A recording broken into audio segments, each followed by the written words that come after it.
Voltando às curvas. Elmo, como é que a gente sabe qual é qual? Não é pela cor, né?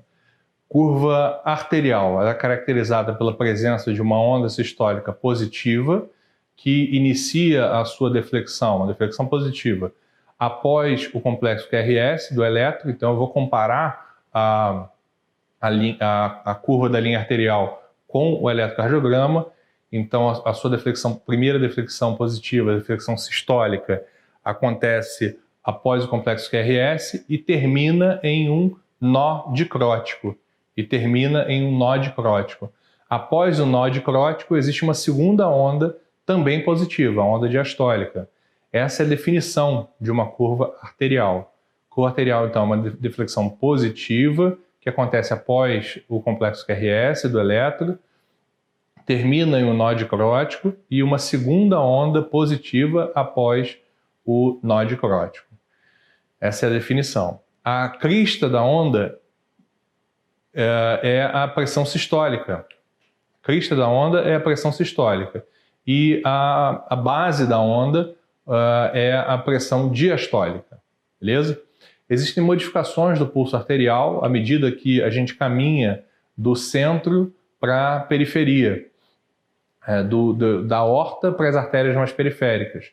A pressão sistólica se eleva, a pressão diastólica reduz e, portanto, a pressão de pulso, que é a pressão sistólica menos a diastólica, fica maior. Observa que a sistólica ela aumenta mais do que a diastólica cai.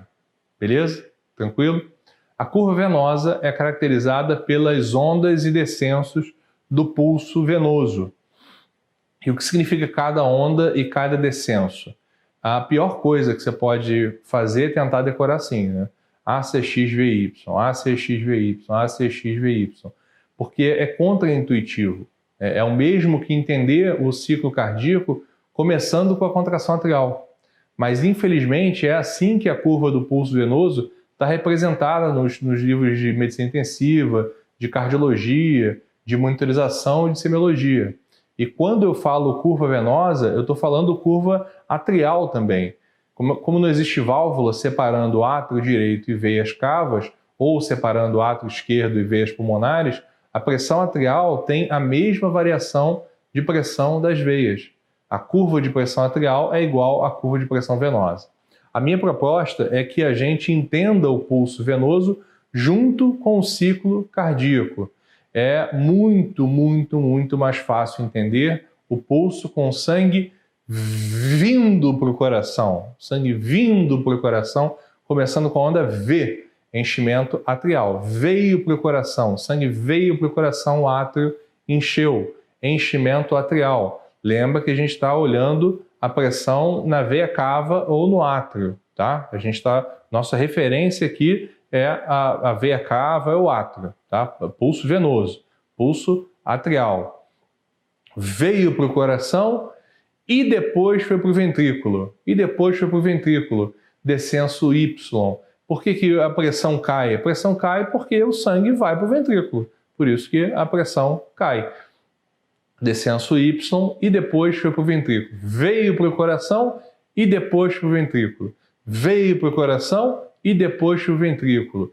Enchimento ventricular rápido, enchimento ventricular lento. Lembra que existem três fases na diástole ventricular. O enchimento ventricular rápido, o enchimento ventricular lento e a contração atrial. O enchimento ventricular é rápido porque no início da diástole a diferença de pressão entre o átrio e o ventrículo é alta.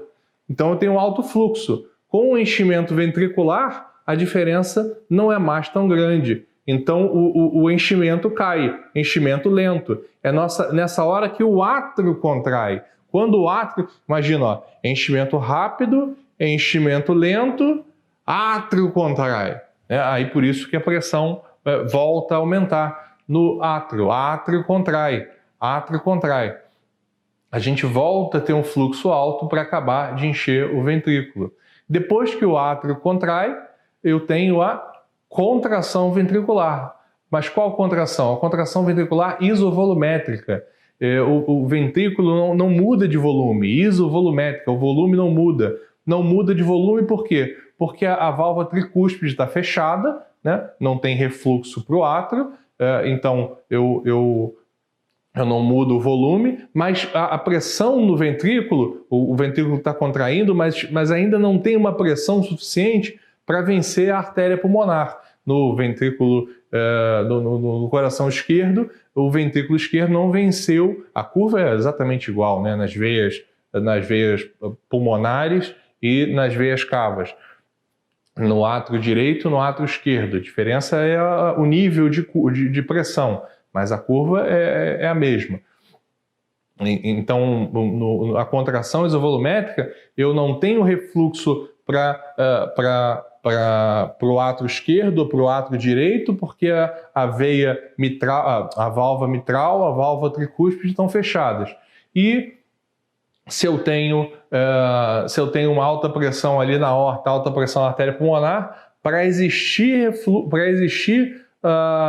ejeção ventricular, portanto, ejeção não é sinônimo de contração, para existir ejeção ventricular, a pressão no ventrículo tem que ser maior do que a pressão na artéria, seja artéria pulmonar, seja artéria aorta.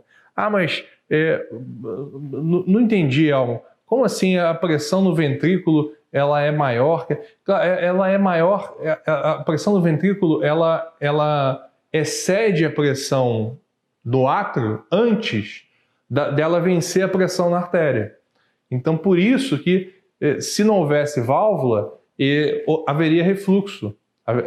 Refluxo tricúspide ou refluxo mitral, se eu não houvesse válvula. Mas no caso da fisiologia normal, eu tenho uma válvula tricúspide, uma válvula mitral normais. E, portanto, eu tenho esse abaulamentozinho que, assim, na beira do leito é até um pouco difícil a gente visualizar. Nem sempre a gente vai visualizar a onda C lá no monitor, tá? E aí, quando a pressão no ventrículo excede a pressão na artéria, existe ejeção ventricular. Chang-Chai do ventrículo, tá? Chang-Chai do ventrículo. Chang-Chai do ventrículo. Veio para o coração e depois foi para o ventrículo. Veio para o coração e depois foi para o ventrículo. Átrio contrai, contração ventricular, Chang-Chai do ventrículo, descenso X. Então, veio para o coração é enchimento atrial. E depois para o ventrículo, eu tenho enchimento rápido, enchimento lento, contração atrial, contração ventricular isovolumétrica, ejeção ventricular. Onda V, enchimento atrial, o descenso Y, enchimento ventricular rápido e lento, onda A, contração atrial, onda C, contração ventricular isovolumétrica e descenso X, ejeção ventricular. Beleza? Tranquilo?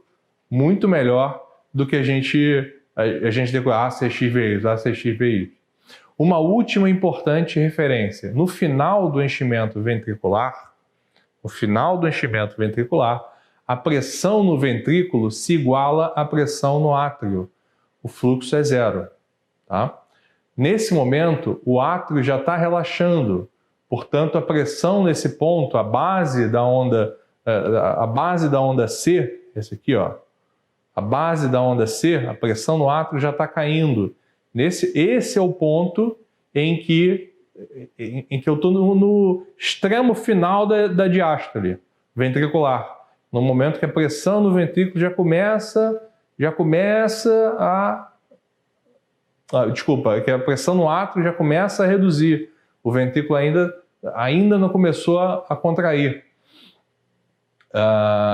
Esse ponto, onde termina a onda A e começa a onda C, é chamado ponto Z. Ponto Z. No ponto Z, fluxo zero, a gente sabe quanto é a pressão ventricular, apesar do nosso cateter estar na veia cava, porque o fluxo é zero. Então as três pressões se igualam, cava, átrio, ventrículo.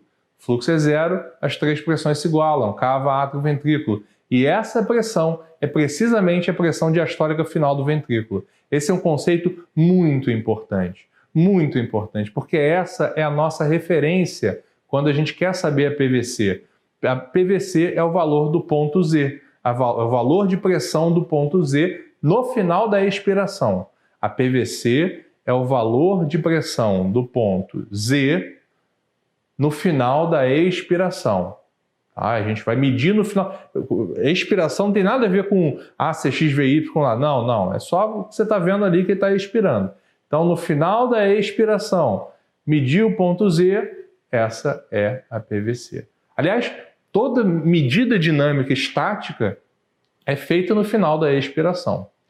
Quando o ponto Z não é visível, existem algumas recomendações distintas na literatura.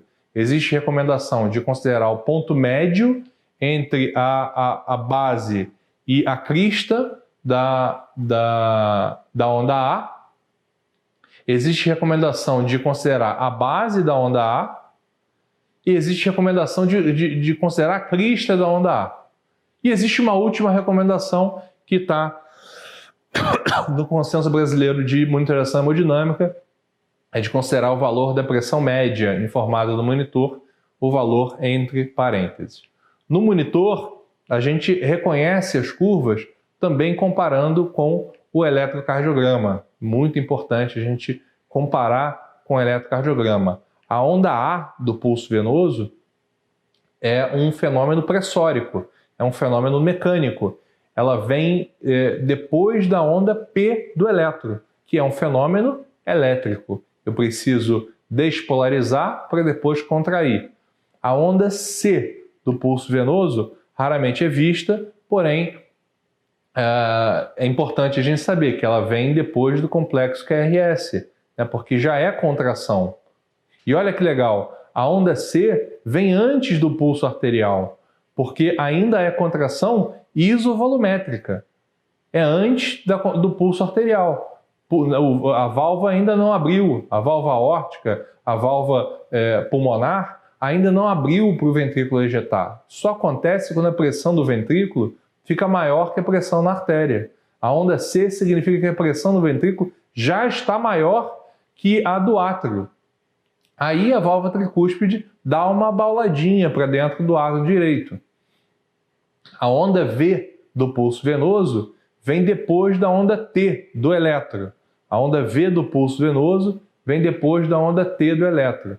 Entre o final da onda T e o final da onda P seguinte vai acontecer a diástole atrial e a diástole ventricular. Já o descenso X, Chang-Chai do ventrículo, casa perfeito com a onda do pulso arterial que a gente está vendo na onda arterial.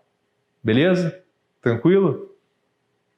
Agora que a gente sabe identificar as curvas e seus significados, vamos ver as alterações no pulso venoso que nos ajuda na monitorização no próximo bloco.